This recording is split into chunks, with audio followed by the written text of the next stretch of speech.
नमस्कार विद्यार्थी मित्रांनो, स्वागत आहे आपल्या यूट्यूब चॅनलवर ज्याचं नाव BMS मराठी। तर आजच्या व्हिडिओमध्ये आपण अॅनाटॉमीचा एक्सपेक्टेड म्हणजे जो आपल्या युनिव्हर्सिटीमध्ये एलिक्युल क्वेश्चन पडू शकतो असा की आपण क्वेश्चन पाहत आहोत पॅनक्रियाज। आता पॅनक्रियाजला आपल्या आयुर्वेदमध्ये आपण काय म्हणतो, अग्न्याशय याला म्हणतो। आता बघायचं आपल्याला जर पडला एलिक्युला तर आपण काय लिहू शकतो ह्याच्यावरती। आता काय याचा इंट्रो आपण अगोदर देऊ। इंट्रो काय, पॅनक्रियाज काय एक्झोक्राइन आहे आणि एंडोक्राइन दोन्ही फंक्शन करतो। एक्झोक्राइन करतो आणि एंडोक्राइन करतो। जर एक्झोक्राइन केलं तर डायजेस्टिव्ह पॅनक्रियाटिक ज्यूस यामध्ये तो सोडतो डायजेस्टिव्ह पॅनक्रियाटिक ज्यूस, आणि एंडोक्राइन केलं तर secrete the hormone that is insulin. आता पुढे काय सांगितलं, सॉफ्ट लोब्युलेटेड आणि इलॉंगेटेड ऑर्गन म्हणजे सॉफ्ट सांगितलं, इलॉंगेटेड आणि लोब्युलेटेड आणि इलॉंगेटेड ऑर्गन। आता काय करायचं आपल्याला, अगोदरचे सगळं पाहण्यापूर्वी आपण एकदा काय बघूया की कसा दिसतो हा पॅनक्रियाज। आता हा पॅनक्रियाज आहे। आता हा पॅनक्रियाजला हेड असतं, हा नेक आहे, हा बॉडी आहे, टेल आहे। त्याचा एक पार्ट अप्पर थोडा एक पार्ट आहे बॉडीचा तो वर आलेला असा, त्याला काय म्हटलं ट्यूबर ओमेंटल म्हटलंय। आणि तो कसं सांगितलं इकडं की त्याच्या साईडला काय आहे की हा ड्युडेनम आहे। ड्युडेनमचा फर्स्ट पार्ट आहे, सेकंड पार्ट आहे आणि थर्ड पार्टचा ड्युडेनम आहे। आणि ही जी टेल आहे ही टेल पुढे जाऊन कुठं स्प्लिन पशी गेलेली असं आपल्याला डायग्राम मध्ये दिसते। तर अशा प्रकारे आपला पूर्ण हा पॅनक्रियाज आहे आणि त्याचे पार्ट्स आहे। आता जाणून घेऊया पूर्ण पॅनक्रियाज। आता काय सांगितलंय, आता काय सांगितलंय पॅनक्रियाजचं लोकेशन सांगितलं lies on a posterior abdominal wall.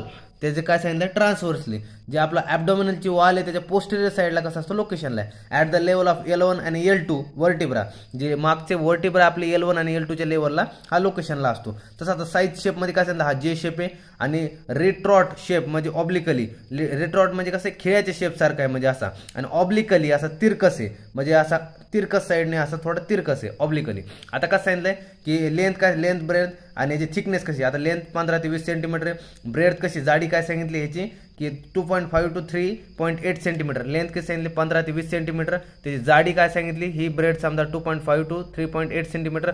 आणि थिकनेस किती जाड आहे बाबा, थिकनेस कशी सांगितली 1.2 to 1.8 सेंटीमीटर। आणि त्याचं वेट सांगितलंय किती 90 ग्राम त्याचं वेट सांगितलंय। आता पार्ट्स आहेत आपले हेड, नेक, बॉडी आणि टेल, हा 4 पार्ट आहे। आता एक एक बघायचं आपला। आता हेड काय सांगितलंय एनलार्ज सांगितलंय लाईज विथ द कॉन्केव्हिटी ऑफ ड्युडेनम। माग पाहिल्याप्रमाणे एकदा पुन्हा दाखवून घेतो। हेड कसं सांगितलं होतं आपण की लार्ज सांगितलंय आणि कसं सांगितलंय लार्ज आणि कॉन्केव्हिटी जी ड्युडेनमची कॉन्केटिव्हिटी आहे त्यामध्ये तो असतो, बसलेला असतो, लाईज असतो तिथं। त्यानंतर काय सांगितलंय large lies within concavity of duodenum यामध्ये असतो। आता एक्सटर्नल फीचर मध्ये काय सांगितलं 3 बॉर्डर 2 सरफेस, 3 बॉर्डर मध्ये सुपेरियर, इन्फिरियर आणि लाईट रायटर। तर 2 सरफेस मध्ये कोण सरफेस अँटेरियर आणि पोस्टेरियर। आणि कसा शेपचा असतो सी शेपचा हा हेड असतो। आता कसं सांगितलं process called as uncinate process असतं, अनसिनेट प्रोसेस असतं। आता पुढे बघूया काय सांगितलंय की आता 3 बॉर्डर कोणकोणते आहेत, 3 बॉर्डर ऑफ हेडचे 3 बॉर्डर कोणते। आता 3 बॉर्डर मध्ये कसे की हे दिलंय आपलं 3 border of head, superior, inferior आणि राईट लॅटरल अशा 3 बॉर्डर आहेत आपल्याला। आता सुपेरियर कसं सांगितली overlap by first part of duodenum, आणि कसं सांगितलं इन्फिरियर कसं related to the third part of duodenum, आणि राईट लॅटरल कसं related to second part of duodenum. आता डायग्राम थ्रू समजून घेऊया की आता काय सांगितलं 3 सुपेरियर बॉर्डर आहे। आता जी वरची बॉर्डर सुपेरियर बॉर्डर तिची फर्स्ट पार्ट ऑफ ड्युडेनमला सांगितली। आता हे बघा इथं फर्स्ट पार्ट ऑफ ड्युडेनम ओव्हरलॅप असते। तसं इन्फिरियर बॉर्डर म्हणजे खालची बॉर्डर आहे ती कशी असते की third related to third part of duodenum, म्हणजे ही साईडला ना तर थर्ड पार्ट ऑफ ड्युडेनम। आणि जी राईट लॅटरल पाहिली होती, जी राईट लॅटरल ही साईड होती त्याचं related to second part of duodenum, second part of duodenum. हे इमेज मधून आपलं डायग्राम मधून क्लिअर झालं। आता काय सांगितलं आपलं पुढे सांगितलं 2 सरफेस आहे, कोणते 2 सरफेस आहे अँटेरियर सरफेस आणि पोस्टेरियर सरफेस। आता अँटेरियर सरफेस मध्ये related to the transverse colon jejunum आणि फर्स्ट पार्ट ऑफ ड्युडेनम असं। आणि पोस्टेरियर जी असती ती कसं it is related to inferior vena cava, right crus of diaphragm, bile duct आणि रेनल वेन, अशा प्रकारे हे सरफेस होतं। आता काय पाहायचं अनसिनेट प्रोसेस। आता अनसिनेट जे प्रोसेस पाहिलं होतं कोणतं होतं अनसिनेट प्रोसेस, जे हेड आहे हेडचं कसं होतं थोडा पार्ट कसं झालाय थोडा पुढं डिस्टिंग झालेला आहे म्हणजे पुढं थोडा लांबलेला आहे पार्ट, त्याला काय म्हटलं आपण अनसिनेट प्रोसेस म्हटलेलं आहे। तेच सांगितलं अनसिनेट प्रोसेस आहे त्याला काय सांगितलं अनसिनेट प्रोसेस आहे त्याला एक अँटेरियर आणि पोस्टेरियर सांगितलंय। त्यांना काय सांगितलं अँटेरियरली कोण असतो सुपेरियर मेजेंट्रिक व्हेसल असतं आणि पोस्टेरियरली त्याच्या आयोर्टा असतं। तसंच काय सांगितलं नेक, आता नेक पार्ट पाहिलं होतं हेडच्या नंतर नेक, ती काय सांगितली स्ट्रिक्टली कॉन्स्ट्रिक्टेड आहे, कॉन्स्ट्रिक्टेड म्हणजे अशी कॉन्स्ट्रिक्टेड पार्ट आहे बिटवीन हेड आणि बॉडी, त्या हेड आणि बॉडी मधलं। तसंच ती काय दिली फॉरवर्ड दिली, अपवर्ड दिली अँड टू द लेफ्ट, म्हणजे अशी फॉरवर्ड आहे आणि अपवर्ड गेली थोडी, forward upward and to the left साईडला गेली।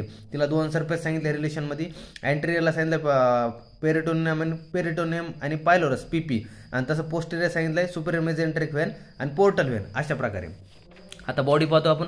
बॉडी सांगितलं इलॉंगेटेड आहे. त्यानंतर extended from neck to tail, ती एक्सटेंड कुठं झाली, नेक पासून टू टेल पर्यंत गेली बॉडी. आता बघूया डायग्राम, तो बघूया काय सांगितलं, ही बॉडी आहे, ही नेक पासून टेल पर्यंत एक्सटेंड झाली ही बॉडी. तसं आता काय सांगितलंय, ही passes towards the left and slightly upward and backward. मग टुवर्ड्स द लेफ्ट साईडला चालली आणि स्लाइटली अपवर्ड आणि थोडी बॅकवर्ड आहे, अशी म्हणजे थोडी झुकलेली बॅकवर्ड साईडला. आता कसं सांगितलंय एक्सटर्नल फीचरमध्ये काय सांगितलं, आता ट्रायंगुलर ऑन क्रॉस सेक्शन, जेव्हा कट करतो आपण त्या ट्रायंगुलर सेक्शनमध्ये ते आपल्याला दिसतं, ट्रायंगुलर ऑन क्रॉस सेक्शनमध्ये. त्यानंतर 3 बॉर्डर 3 सरफेस यामध्ये, त्यामध्ये काय सांगितलंय 3 बॉर्डर कोणत्या, अँटेरियर सुपेरियर आणि इन्फिरियर, आणि 3 सरफेसेस वेगळे आहेत. आता ते बघूया काय सांगितलं. अगोदर काय म्हटलं, a part of body project upward beyond the rest of the superior border of tuber ओमेंटल.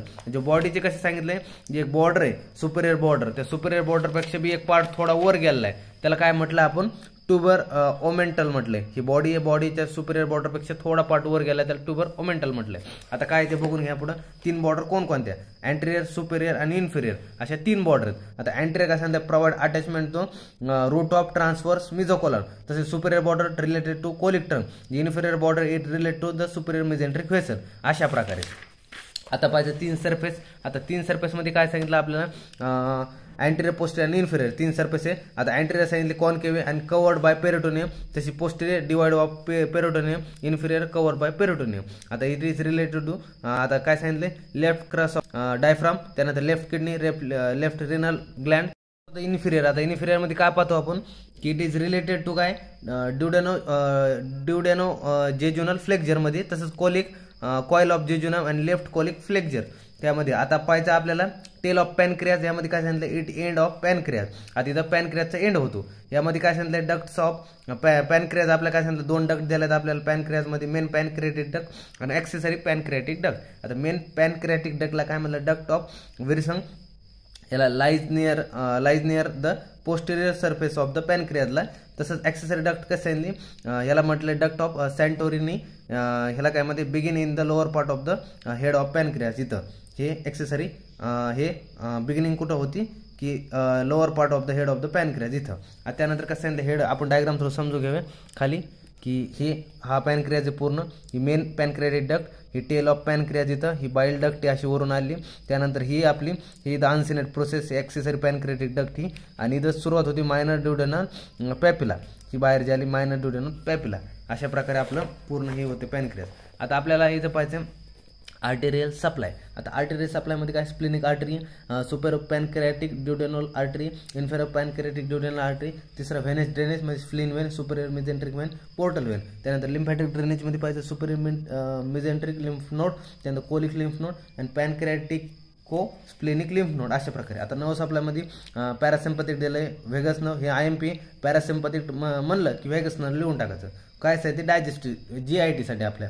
त्यानंतर काय सांगते सिम्पॅथेटिक मधले तर व्हेसोमोटर नर्वमध्ये. त्यानंतर आता फंक्शनमध्ये डायजेस्टिव्ह, एंडोक्राइन आणि पॅनक्रियाटिक. आता सहजासहजी फंक्शन लिहायची गरज नसती, पण आपण फंक्शन समजासाठी जर काय मध्ये जर क्वेश्चनमध्ये मेन्शन असं फंक्शन लिहा तरच लिहायचं, नाही तर LAQ मध्ये जर फंक्शन लिहायची गरज नाही. इथं काय दिलंय, फंक्शन डायजेस्टिव्ह, आणि जर लेत असलं तर छानच आहे, कारण जर असेल बाबा लेत असेल तर एक्स्ट्राचे मार्क भेटून जातील, कारण फंक्शन जर मेन्शन केलं तर त्याचं काय वर्क वगैरे समजून जाते. तर लिहू शकतात LAQला डायजेस्टिव्ह, एंडोक्राइन आणि पॅनक्रियाटिक. डायजेस्टिव्हमध्ये काय दिलंय की सर्टन मेनी डायजेस्टिव्ह एन्झाईममध्ये असं ट्रिप्सिन प्रोटीनचं ब्रेकडाऊन करतं इनटू द लोअर पेप्टाइड्स. तसं एंडोक्राइनमध्ये insulin help with the utilization of sugar, deficiency of insulin, diabetes mellitus. त्यानंतर पॅनक्रियाटिक ज्यूसमध्ये प्रोव्हाइड अल्कलाइन मीडियम pH 8 मध्ये टू ऍक्टिव्हिटी ऑफ एन्झाईम. आता पॅनक्रियाटिक, आता इथं काय आपल्याला आपण क्लिनिकल अॅनाटॉमी पाहिजे आपल्याला, हे मेन आहे, ह्याला 2 मार्क असतात आपलं स्पेशली क्लिनिकल अॅनाटॉमीसाठी, खूप महत्त्वाचं आहे. कोणत्या LAQमध्ये सोडून यायचं नाही आपल्या क्लिनिकल अॅनाटॉमी. आता काय, deficiency of insulin causes the diabetes mellitus. त्यानंतर deficiency of pancreatic enzyme causes the digestive disturbances. त्यानंतर carcinoma is the common in the head of the pancreas. त्यानंतर acute pancreatitis is a serious disease. त्यानंतर pancreatic pain is a felt in the back as well as in the front of the abdomen. अशा प्रकारे आपलं पूर्ण clinical anatomy पाहिली, आणि अशा प्रकारे आपण पूर्णपणे पॅनक्रियाज पाहिलं. पॅनक्रियाज जर आला LAQला तुम्ही अशा प्रकारे लिहून 4 मार्क घेऊ शकता. चालतंय, भेटून व्हिडिओमध्ये. तोपर्यंत धन्यवाद.